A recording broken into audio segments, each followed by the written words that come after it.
Motivation को कैसे हम आप रखें? ये बहुत अच्छा सवाल है। मैंने खुद ही काफ़ी अटेम्प्ट्स लगाए क्लियर करने में। फियर और फ्रस्ट्रेशन इस जर्नी के फेलो पैसेंजर्स हैं और ये रहेंगे ही। तो अपनी जर्नी पे फोकस रखिए और फेलो पैसेंजर्स से बात करने की ज़रूरत ही क्या है।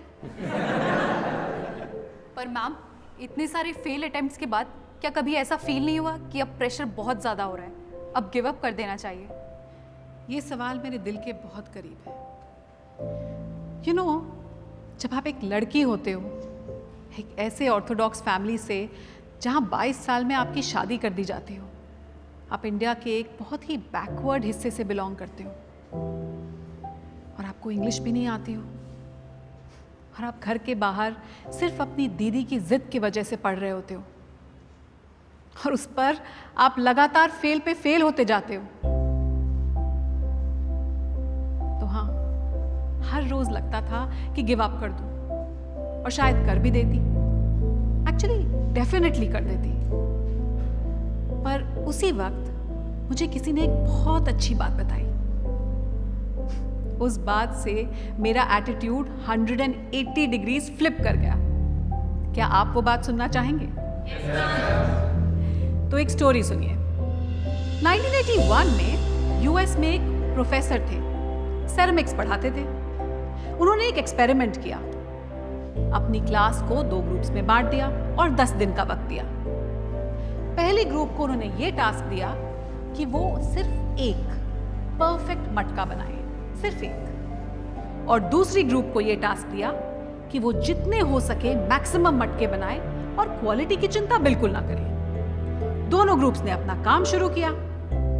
10 दिन बाद जब रिजल्ट्स आए तो खुद प्रोफेसर ही हैरान हो गए, क्योंकि दूसरे ग्रुप ने न केवल पहले ग्रुप से ज्यादा मटके बनाए, बल्कि हर मटका was better looking, was almost perfect। सब सोच रहे थे कि ये कैसे हो गया। आप जानते हो ये कैसे हुआ? क्योंकि पहला ग्रुप जो है वो सिर्फ इसी बात को लेकर अटका रहा कि एक मटका बनाना है, इसको परफेक्ट कैसे बनाएं। तो उन्होंने सारा टाइम परफेक्शन में ही गुजार दिया, जबकि दूसरे ग्रुप ने एक बार कोशिश की और बहुत बुरे मटके बनाए, पर उन्होंने उसको इम्प्रूव किया और दोबारा कोशिश करके फिर से मटके बनाए। वो फेल हुए पर इम्प्रूव करते रहे और ऐसे ही अपनी गलतियों से सीखते सीखते उन्होंने शानदार मटके बनाए। तो इसीलिए आप अपनी गलतियों से डरिए मत, भागिए मत। अपनी गलतियों से सीखिए, अपने फेलियर से सीखिए और आगे बढ़ते जाइए। और ये बहुत ही अच्छी बात है कि इस बात को बताने वाले शख्स हमारे साथ यहाँ मौजूद हैं। पर आप उनसे पहली बार मिलोगे ना तो लगेगा जिंदगी बहुत ही होपलेस है। पर Prakash sir, it worked for me. बेटा, यू वर लकी। अगर ये पॉटवेयर एक्सपेरिमेंट मैंने पहले पढ़ लिया होता तो मैं भी अपना चौथा अटेम्प्ट देता और फिर आज पोडियम पर तुम्हारी जगह मैं खड़ा होता। पर इट्स ओके सर।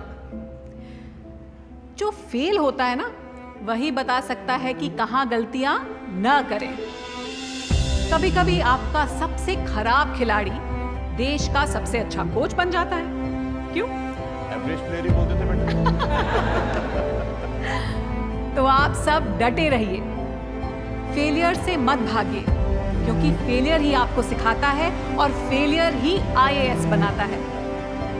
आप सब लोग पोएम्स तो पढ़ते होंगे मोटिवेट होने के लिए। तो मेरा एक फेवरेट पोएम, ये एक फेवरेट पंक्ति आप लोगों के साथ शेयर करती हूँ कि कौन कहता है आसमान में सुराख हो नहीं सकता। कौन कहता है कि आसमान में सुराख हो नहीं सकता। एक पत्थर तो तबीयत से उछालो यारो। हाँ।